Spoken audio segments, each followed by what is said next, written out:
गौतम बुद्ध का जीवन हर किसी के लिए प्रेरणादायी है। गौतम बुद्ध बौद्ध धर्म के प्रवर्तक थे। इनका जन्म 433 ईस्वी पूर्व तथा महापरिनिर्वाण 573 ईस्वी पूर्व में था।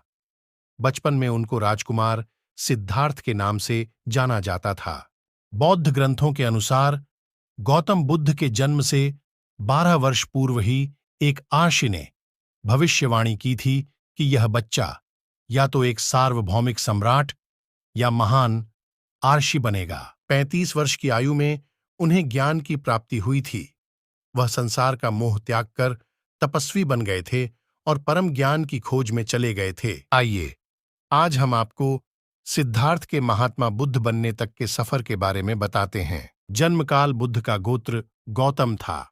बुद्ध का वास्तविक नाम सिद्धार्थ गौतम था। उनका जन्म शाक्य गणराज्य की राजधानी कपिलवस्तु के निकट लुम्बिनी में हुआ था। बुद्ध के जन्म के 7 दिन के भीतर ही उनकी माता का देहांत हो गया था। उनका पालन पोषण उनकी मौसी गौतमी ने किया था। शिशु का नाम सिद्धार्थ रखा गया था। शाक्य वंश के राजा शुद्धोधन सिद्धार्थ के पिता थे।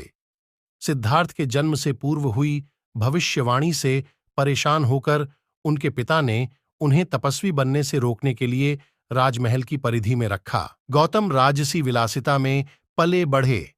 बाहरी दुनिया से आक्रांत, नृत्य करने वाली लड़कियों द्वारा मनोरंजन, ब्राह्मणों द्वारा निर्देशन और तीरंदाजी, तलवारबाजी, कुश्ती, तैराकी और दौड़ में प्रशिक्षित किए गए थे। कम उम्र में ही उनका विवाह राजकुमारी यशोधरा से करा दिया गया। दोनों का एक पुत्र भी हुआ जिसका नाम राहुल था। सिद्धार्थ बचपन से ही अत्यंत करुण हृदय वाले थे। वह किसी का भी दुख नहीं देख सकते थे।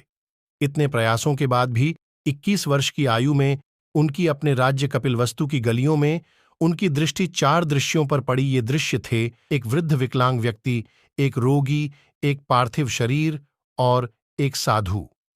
इन 4 दृश्यों को देखकर सिद्धार्थ समझ गए थे कि सबका जन्म होता है, सबको बुढ़ापा आता है, सबको बीमारी होती है और एक दिन सब मृत्यु को प्राप्त होते हैं।